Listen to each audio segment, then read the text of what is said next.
Y2K Y2 ใจเด้อทุกคนตัวนี้เนาะเป็น power bank ที่อยู่เกาหลีฮิตแห้งก็คือมันเป็นขนาดหน่อยเพียงแต่ซุปแต่ก็สามารถสากได้เนาะทุกคนแต่ก็ที่สำคัญเนาะสากน้ำดินโทรศัพท์ไปน้ำเนาะทุกแล้วก็สามารถถ่ายคลิปถ่ายวิดีโอเหมาะสำหรับคนที่ว่าเอาไปใส่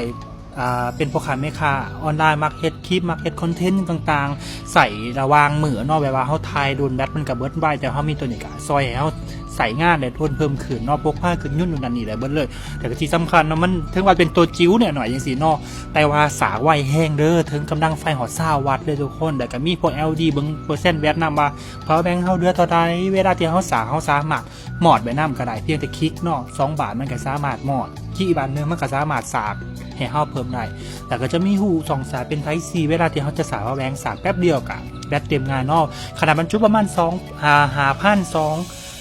มิลลิแอมป์เนาะทุกคนเป็นงานแจกของ Deep Power